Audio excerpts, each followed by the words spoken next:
Assalamualaikum warahmatullahi wabarakatuh. Selamat siang atau sore, malam juga untuk kelas malam.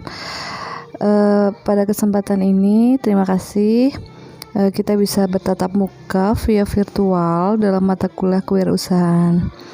Kebetulan untuk mata kuliah kewirausahaan itu sendiri itu diampu oleh 3 dosen, yaitu saya sendiri, Ibu Dwiani, dan juga Pak Bambang. Jadi untuk kewirausahaan sendiri itu nanti ada 4 SKS, 2 SKS teori, 2 lagi adalah praktikum. Jadi nanti kalian banyak melakukan praktikum terkait dengan kewirausahaan sendiri, khususnya adalah pembuatan proposal ataupun nanti praktek terkait dengan penerapan kewirausahaan secara langsung seperti itu. Untuk materi ini sendiri ini adalah disusun sendiri oleh tim kewirausahaan. Jadi Undip Purwokerto itu punya tim seperti saya, dosen yang mengampu, itu termasuk dalam tim kewirausahaan. Dan pada semester ini kebetulan saya mengampu prodi matematika ya, baik yang pagi maupun yang malam. Baik, di pertemuan yang pertama ini pastinya dari dari judul mata kuliahnya aja namanya kewirausahaan. Jadi pasti kita akan belajar bagaimana menjadi seorang wirausaha gitu. Jadi hal-hal dasar apa sih yang perlu kita ketahui sebelum kita terjun ke wirausahaan. Kenapa kok mata kuliah kewirausahaan ini tuh ada di Undip Purwokerto? Karena moto Undip Purwokerto itu sendiri kan adalah kuliah sambil berwirausaha. Jadi diharapkan adalah lulusan atau mahasiswa dari Undip Purwokerto itu sendiri itu bisa berwirausaha sambil kuliah, atau nantinya setelah lulus meskipun sudah kerja di suatu perusahaan, di kantor ataupun yang lainnya, tapi mereka tetap menjalankan yang namanya wirausaha gitu. Nah, di sini semoga banyak sekali materi yang bisa kita ambil, kita pelajari, ada banyak hikmahnya. Jadi mohon partisipasinya semuanya di pertemuan pertama ini. Saya akan sedikit pendahuluan dulu ya. Begitu. Kontrak pembelajaran. Nah, pastinya di kontrak pembelajaran ini kita akan di pertemuan pertama ini kita akan melakukan suatu kontrak pembelajaran. Bagaimana nanti kontrak pembelajarannya seperti apa? Yang pertama adalah etika kuliah berwirausaha gitu. Sebenarnya ini adalah etika pada saat kita masih luring ya, tapi nanti kita sesuaikan aja bagaimana penerapan atau etika kuliah berkewirausahaan ini secara virtual. Karena kuliah ini kita menggunakan WA group atau nanti juga kita bisa menggunakan Zoom atau Gimet gitu. Kalau memang ingin bertatap muka langsung, bukan bertatap muka langsung secara luring ya, tapi bertatap langsung secara virtual gitu maksudnya. Jadi aturannya sama seperti kuliah luring gitu sendiri. Kalian tuh tidak boleh terlambat masuk perkuliahan maksimal 15 menit ya. Meskipun virtual ya kalian harus tetap on dong gitu. Jangan karena virtual akhirnya kalian seenaknya itu boleh, karena di awal seperti biasa di awal perkuliahan daring pun kita akan tetap harus absen seperti itu ya. Selebihnya boleh masuk tapi tidak mendapat presensi. Terus izin kehadiran atau terlambat karena hal urgent disampaikan kepada dosen lewat ketua kelas. Jadi kalau misalkan kalian tidak bisa mengikuti kuliah, kalian harus izin dulu ke ketuanya. Nanti ketuanya menyampaikan kepada dosennya, kepada saya begitu. Tapi kalau secara logika sih yang namanya kuliah daring tuh harusnya tidak bisa izin ya. Gak ada izin-izinan ya. Bisa disambi kan di mana aja kan. Yang penting kan punya kuota, punya HP, punya internet gitu kan. Ada jaringan pasti bisa mengikuti kuliah gitu, disempatkan. Apalagi cuma 2 SKS gitu kan. Berpakaian rapi dan sopan, ya harusnya kalau kita melakukan Gimet atau Zoom ya kalian harus berpakaian seperti layaknya kuliah pada saat luring. Menjaga sopan santun dan berkomunikasi dengan dosen. Jadinya kalian harus sopan ya. Jadi maksudnya sopan dalam hal ini kalian harus kooperatif gitu, jangan dianggurin dosennya. Meskipun secara luring pun secara daring pun kalian harus memperhatikan apa yang dijelaskan oleh dosen. Terus absensi maksimal 3 kali, selebihnya dapat mengikuti ujian tuh. Kalau kalian 3 kali tidak mengikuti kuliah, tidak boleh mengikuti ujian secara tidak langsung, berarti kalian tidak lulus di mata kuliah ini. Tidak boleh melakukan plagiasi. Ini plagiasi itu jika nanti kalian mendapatkan tugas untuk membuat suatu proposal atau suatu makalah atau artikel. Kalau ketahuan plagiasi itu tidak diperbolehkan. Dilarang bermain HP dalam kelas kecuali diminta oleh dosen. Kalau sekarang mungkin nggak berlaku ya, karena kuliahnya sendiri juga menggunakan HP, menggunakan laptop. Jadi yang penting fokus aja. Tidak boleh membuat status tidak sopan di media sosial maupun media lain terkait dengan perkuliahan. Ya betul, biasanya kan kalau dosen-dosen mahasiswa itu sukanya sekarang karena media sosial di mana-mana suka bikin kalau galau-galau atau hal yang tidak menyenangkan di perkuliahan, kadang-kadang dibuat status. Mungkin itu jangan ya, dikurangin, takutnya tidak semua dosen itu bisa menerima status seperti itu, begitu ya. Paham sampai sini? Paham ya?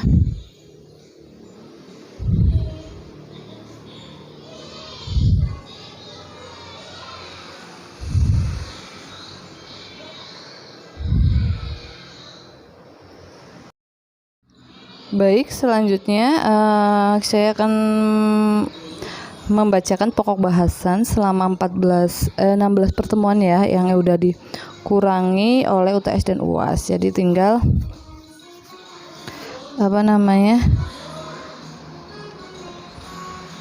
ada 18 pertemuan, 8 pertemuan sebelum UTS, 7 pertemuan sebelum UTS, terus UTS, 7 pertemuan setelah UTS, dan UAS itu jadi dihitungnya adalah 16 pertemuan gitu. Jadi untuk setiap pertemuan itu kita akan membahas materi yang berbeda-beda. Untuk pertemuan yang pertama ini kita akan membahas, yang pertama adalah kontrak perkuliahan dan pengantar kuliah kuliahan. Jadi kita hari ini akan membahas terkait dengan kontrak kuliah. Tadi sudah saya bahas terkait aturan dalam perkuliahan, terus sekarang kita akan bahas pokok, dan juga nanti akan sedikit saya akan membahas tentang terkait dengan pengantar kuliah kewirausahaan. Yang kedua adalah konsep dasar kewirausahaan dan sikap pribadi wirausaha. Nah, konsep dasar seperti apa dan sikap sebagai wirausaha itu seperti apa. Terus pertemuan yang ketiga adalah kepemimpinan dan motivasi usaha. Yang keempat adalah merintis usaha baru dan model pengembangan. Yang kelima adalah kreativitas dan inovasi, penetapan produk unggul, penentuan harga jual, betul, organisasi dan manajemen usaha. Dan pertemuan yang ketujuh adalah teknik dan strategi pemasaran, menghitung harga pokok produksi, menghitung harga pokok penjualan. Jadi nanti wirausaha itu tidak cuma kita intinya menjual ya, kita juga harus punya konsep bagaimana kita memproduksi, bagaimana menghitung laba, bagaimana menghitung harga pokok, seperti itu perlu. Jadi kita akan tahu berapa sih keuntungan kita rugi atau enggak gitu. Jadi harus ada konsepnya itu yang sebelum kalian terjun menjadi wirausaha. Apalagi kalau wirausahanya itu yang modalnya besar, itu perlu banget konsep perhitungan seperti itu.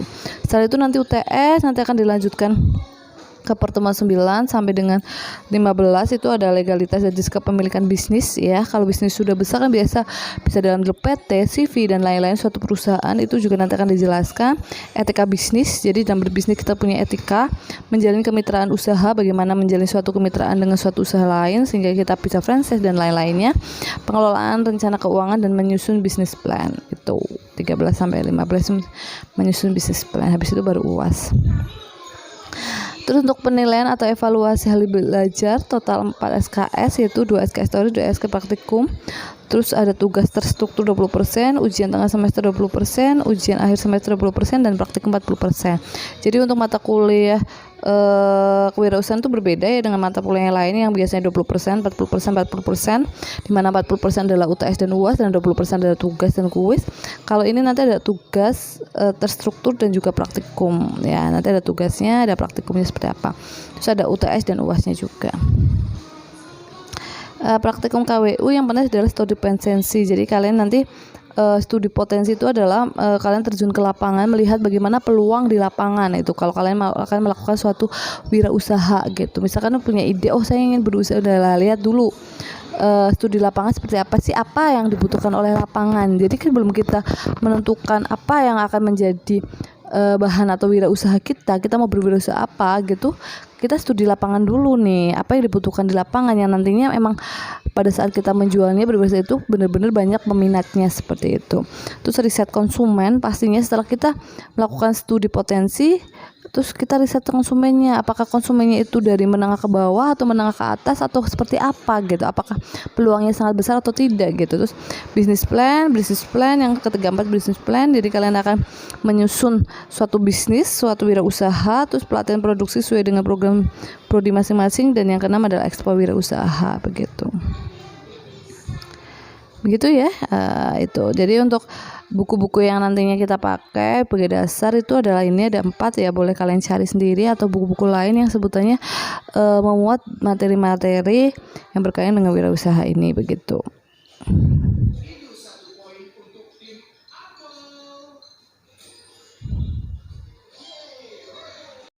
Baiklah, untuk pengantar kuliah kewirausahaan itu sendiri ya, baik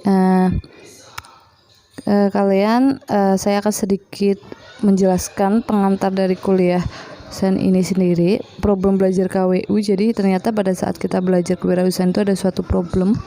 Yang pertama adalah pengalaman. Tidak semua itu punya pengalaman berwirausaha, betul ya. Pastinya mahasiswa di sini juga mungkin ada yang sudah berwirausaha, sudah pernah mencoba atau sekarang sedang lagi berwirausaha, atau mungkin ada mahasiswa yang benar-benar belum pernah mencoba berwirausaha.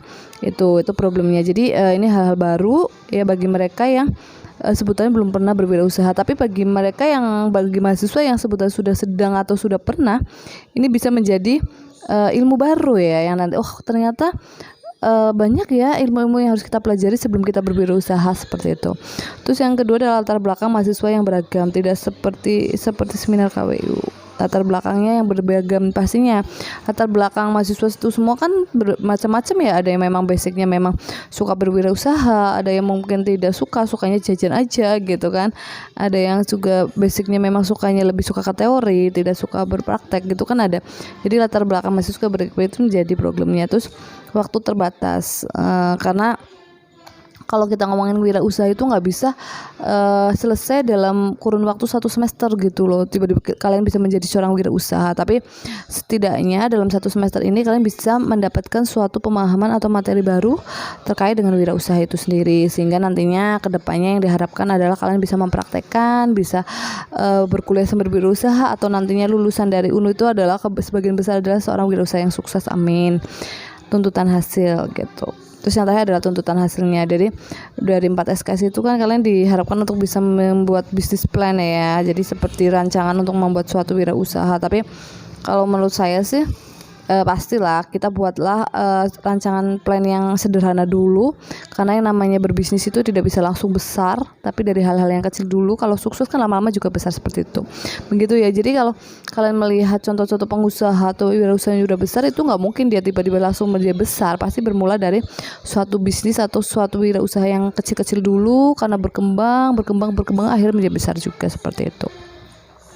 Mengapa sih kita perlu belajar KWU? Sebenarnya tidak cuma mahasiswa UNU ya, UNU Purwokerto, saya pun sebagai seorang dosen juga perlu yang namanya belajar KWU ya kan, siapa tahu mau berbisnis gitu ya. Kebetulan kalau saya sendiri sih belum yang terjun banget, masih maju mundur lah kalau untuk berwirausaha. Tapi untuk usaha itu sendiri masih ikut yang sebutannya yang sudah ada, saya ikut jalan gitu, jadi mengikuti. Jadi kalau wirausaha kan tidak harus menjadi seorang pengusaha ya, tapi misalkan kita berjualan, berbisnis gitu juga ikut MLM gitu juga termasuknya berwirausaha ya. Sebenarnya itu pun sudah saya lakukan, mulai dari dulu saya pernah ikut yang namanya Oriflame gitu, produk kecantikan juga pernah. Di situ juga banyak belajar. Jadi ternyata bergabung dengan komunitas seperti itu tuh gak cuma menjadikan banyak keuntungan atau apa ya, tapi banyak sekali ilmu-ilmu baru, bagaimana kita bisa membranding, bagaimana kita bisa berpromosi, mempengaruhi, menjual pastinya. Terus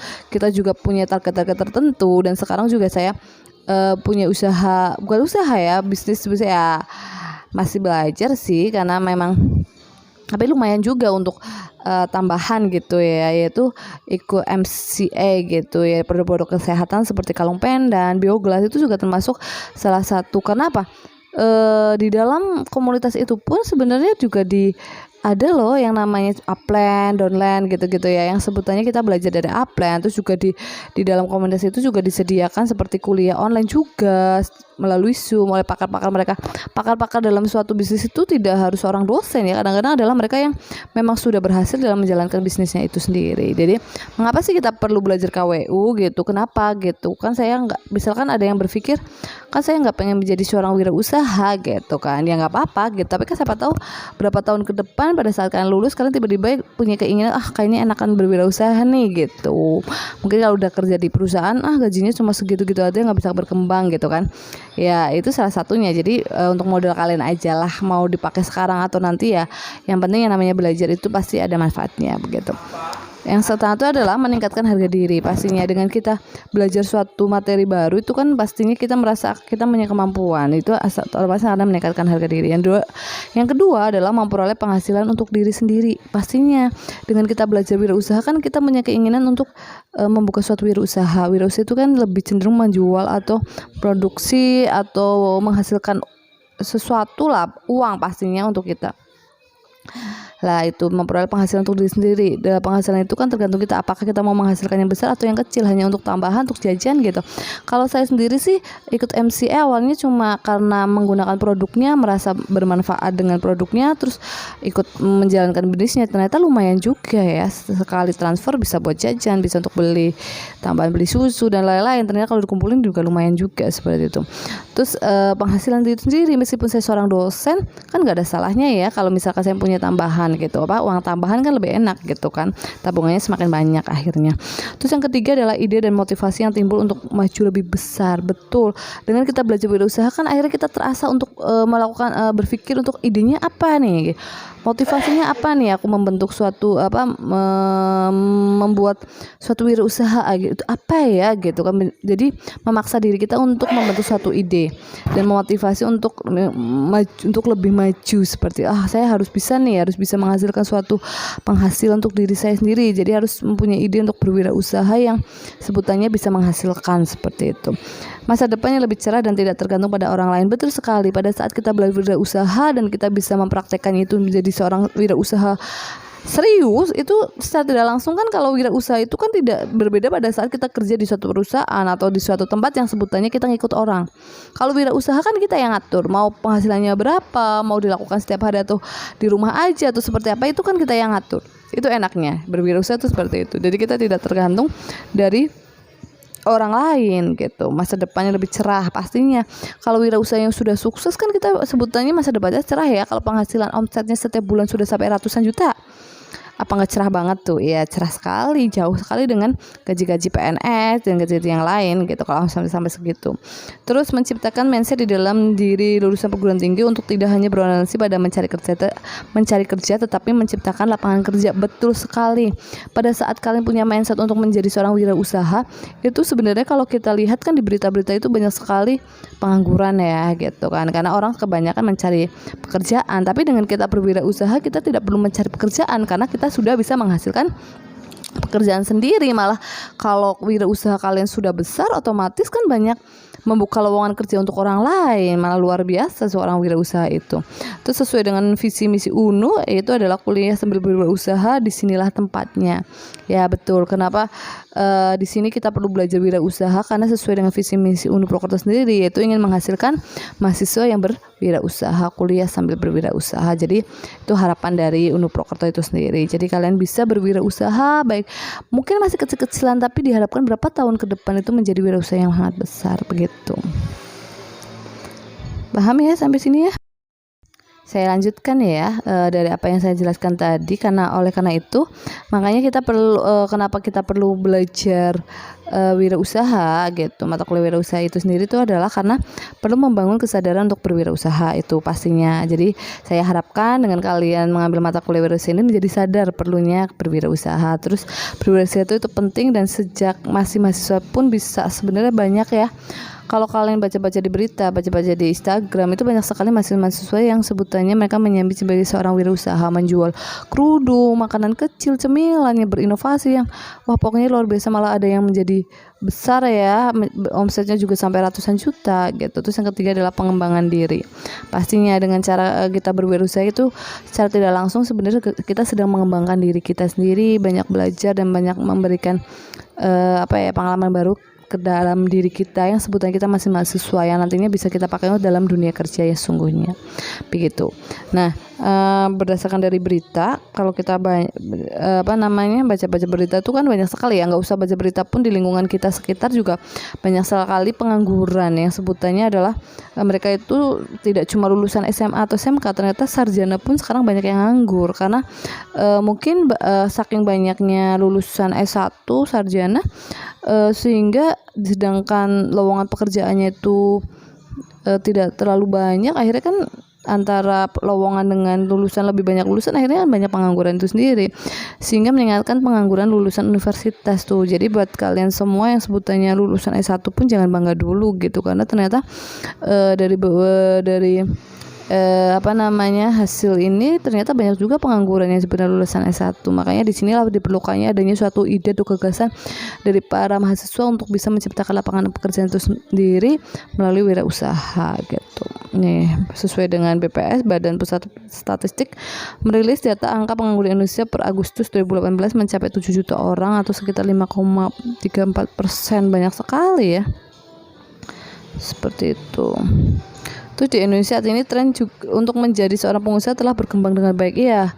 Di tahun 2019-2020 sini dan sampai 2021 itu tren untuk menjadi seorang pengusaha muda itu sedang berkembang dengan baik ya. Kalau kita lihat-lihat banyak tokoh-tokoh muda yang menginspiratif kita sebagai seorang pengusaha muda ya, yang mereka banyak membuka suatu usaha-usaha baru yang inovatif. Idenya mungkin apa yang mereka usahakan itu sudah ada dulu, cuma diinovasikan, dibuat berbeda bentuk atau gambarannya sehingga sekarang menjadi lebih in lagi, bisa dijual lebih harga mahal lagi seperti itu. Terus rata-rata para pengusaha yang membuka usahanya dimulai dari usaha kecil yang memiliki prospek yang baik tuh. Jadi yang namanya pengusaha itu tidak tiba-tiba dia langsung besar, mempunyai modal besar, itu tidak. Mereka juga memulai dari usaha yang kecil gitu, usaha yang kecil. Contoh bisnis kecil yang dibuka pun begitu beragam, mulai dari bidang kuliner. Banyak sekali ya sekarang kuliner, teknologi, pendidikan dan lain sebagainya. Kalau kuliner tidak perlu tanya ya, banyak-banyak kafe, tongkrongan kopi dan lain-lain yang difasilitasi wifi dan lain-lain. Terus kalau kayak teknologi itu sekarang banyak sekali ya para anak-anak muda yang sebutannya membuat suatu aplikasi-aplikasi yang bisa digunakan untuk menjual dan lain-lainnya. Terus kalau bidang pendidikan tuh mahasiswa juga banyak, kalau anak lulusan pendidikan, nggak usah pendidikan ya, kayak kalian matematika murni pun kalian bisa mengelesin ya, itu juga suatu usaha gitu, bukan les-lesan seperti itu. Terus di sini ada beberapa contoh pengusaha besar di Indonesia, yaitu pendiri Bluebird Group, tahu ya? Kalau sekarang mungkin, kalau zaman dulu Bluebird tuh terkenal ya, taksi Bluebird. Terus ada bis juga ya, pengusaha transportasi. Itu adalah yang pertama adalah dia adalah Mutiara Siti Fatimah Djoko Sutono. Dia adalah suatu pendiri dari Bluebird sendiri. Kalau sekarang mungkin Bluebird masih ada, cuma tidak se-happening dulu ya, karena sekarang sudah kalah dengan Gojek, Grab dan lain-lainnya. Tapi ini kisahnya dia luar biasa. Dimulai dari sebuah bemo. Dia tuh dulu punya bemo, kendaraan umum dengan roda 3 yang belakangan ini makin sulit ditemui. Selanjutnya adalah 13.000 armada Bluebird, perusahaan taksi berlogo burung biru yang didirikan oleh Mutiara Siti Fatimah Djoko Sutono. Ini udah almarhum. Jadi Siti Fatimah itu lahir dari keluarga yang cukup berada, orang kaya begitu ternyata. Tapi dia harus mengalami kehidupan yang sulit karena bangkrutnya bisnis orang tuanya saat itu. Ternyata Fatimah itu adalah keturunan dari seorang pembisnis juga, orang tua bisnis. Tapi pada saat itu orang tuanya itu bangkrut. Nah, untuk sampai lulus sekolah dan kuliah dia harus bersusah payah. Dimulai dari pintu ke pintu, Siti mulai menjual batik dan terjun ke dunia usaha saat itu. Jadi dia tuh tidak langsung berusaha, usahanya itu transportasi ya. Ternyata dia jualan batik dulu dari rumah ke rumah. Bahkan dia juga sempat mencoba berjualan telur tuh. Pada akhirnya pinjaman bank dia dapatkan untuk membeli 100 unit mobil yang menjadi awal cikal bakal dari kisah inspiratif kesuksesan pembisnis usaha taksi Bluebird pada saat itu. Jadi dia dengan berhutang ya ke bank, terus dia beli armada taksi, terus akhirnya berkembanglah Bluebird itu, sehingga pada tahun 1971 Mutiara berhasil mendapatkan izin perusahaan taksi seperti itu dan akhirnya menjadi besar ya. Bluebird itu adalah salah satu perusahaan transportasi yang paling besar loh itu, yang kalau kalian zaman dulu ya, sebelum ada Grab ataupun Gojek, kalau kalian ke kota-kota besar pasti banyak kan yang namanya taksi itu adalah Bluebird, pasti seperti yang paling nyaman dan paling sebutannya kita cari seperti itu. Terus juga ada Nur Hayati Subakat, dia adalah kosmetik ya, kalau kalian tahu Wardah Jadi dia adalah pendiri dari Wardah kalau tidak salah. Iya betul. Yaitu Wardah itu adalah suatu jenis kosmetik yang halal ya, sebutannya aman untuk perempuan muslimah gitu. Dia yang sebutannya merilis. Jadi pertama dia tuh karena butuhnya, karena kan dulu tren banget yang kosmetik katanya nggak halal ya, banyak ada kandungan babi dan lain-lainnya, alkohol dan lain-lainnya.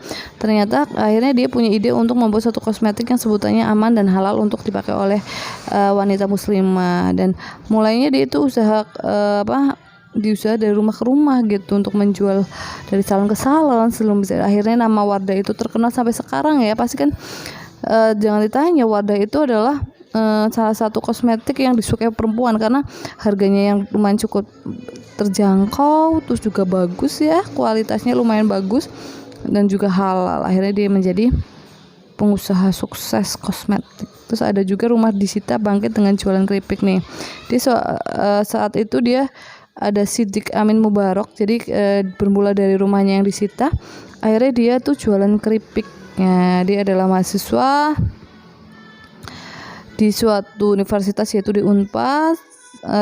Dia akhirnya rutin saat jadi mahasiswa itu dia akhirnya rutin membuat keripik singkong, bermula dari membuat keripik singkong dijual, terus akhirnya penghasilannya di sebulan udah sampai 50 juta cuma jualan keripik ya, tapi dia bisa menghasilkan per bulan 50 juta karena keripiknya mungkin diinovasi. Mungkin kalau keripik-keripik zaman dulu kan biasa, terus dia inovasi dengan rasa-rasa yang berbeda, dengan kemasan yang lucu, akhirnya dia jual dengan harga yang lebih mahal.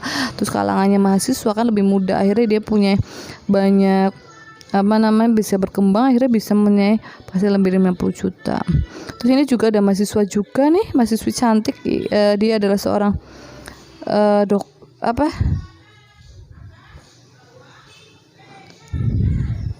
dia membuat boneka gigi gitu, boneka berbentuk gigi, karena berawal dari dia tuh kalau lihat ke rumah sakit gigi tuh kok anak selalu nangis gitu kan. Terus gimana ya biar anak-anak kalau mau cabut gigi atau perawatan gigi tuh nggak nangis. Akhirnya dia berpikir, oh kayaknya kalau ada boneka-boneka di berbentuk gigi di rumah sakit bagus tuh gitu. Akhirnya dia membuat boneka-boneka berbentuk gigi, dan pada akhirnya dia jalani dan akhirnya mendapat penghasilan 40 juta per bulan ya kan. Terus Bong Chandra juga dia adalah terkenal dengan karakter dan prestasi sebagai motivator.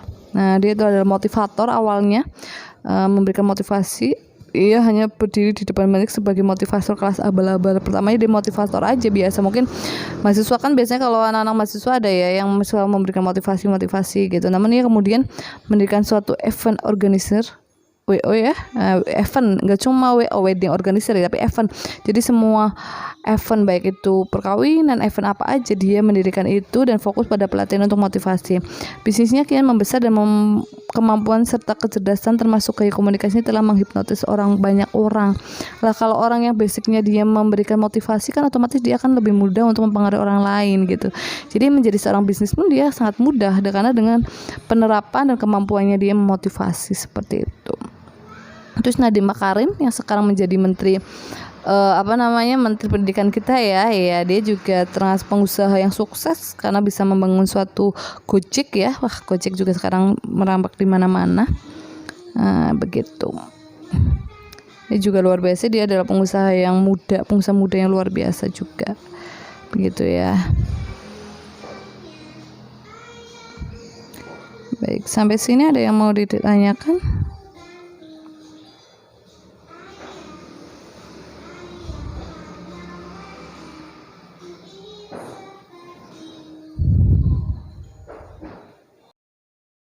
Baik, tadi itu adalah beberapa contoh pengusaha-pengusaha sukses yang sukses di bidangnya masing-masing. Jadi kalian pun sebagai mahasiswa Unpad Purwokerto juga kita tidak tahu ya, kalian adalah calon-calon juga bisnis sukses ke depannya. Amin.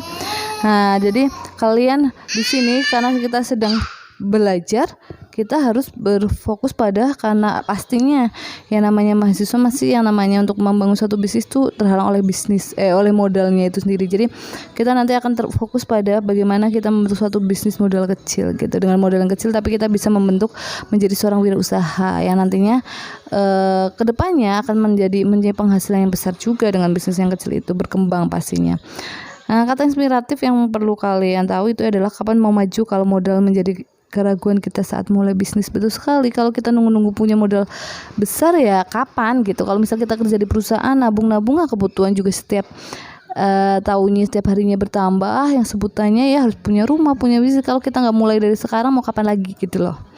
Mau mulai bisnis nunggu uangnya banyak ya nggak bakal kumpul-kumpul gitu. Jadi harus berani untuk memulai ya, yang namanya suatu bisnis itu mulai dengan bisnis yang dengan model yang kecil yang seadanya dulu. Terus ingatlah sebuah kata-kata dari Bob Sadino yang dapat meningkatkan semangat usaha kita, yaitu apa? Bisnis yang dimulai merupakan bisnis yang berprospek cerah, bukan ditanyakan terus. Nah, betul. Jadi pada saat kalian itu ingin berbisnis, mau berwirausaha itu harus berpikir idenya aja, idenya yang cerah tuh. Ide apa nih yang sebutnya sekarang peluangnya sangat besar? Jangan selalu ditanyain terus, cuma ditanya-tanya apa ya, tapi buatlah suatu ide yang cemerlang seperti itu. Itu ya untuk perkuliahan hari ini materinya cukup itu karena baru pengantar dan juga kontrak kuliah. Jadi cukup itu aja untuk membangkitkan semangat kalian. Sebutannya minimal adalah memberikan semangat kalian untuk ada keinginan atau kesadaran untuk belajar wirausaha dan nantinya untuk mempraktekkan wirausahaan itu gitu dengan model yang kecil tapi dengan ide dan motivasi yang besar seperti itu. Yang saya harapkan ya kedepannya kalian bisa menjadi seorang wirausaha yang sukses, berpenghasilan besar dan menjadi orang-orang yang luar biasa begitu.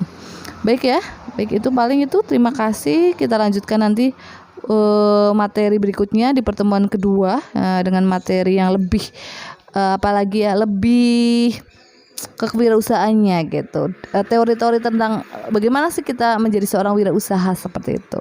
Baik ya, terima kasih untuk hari ini.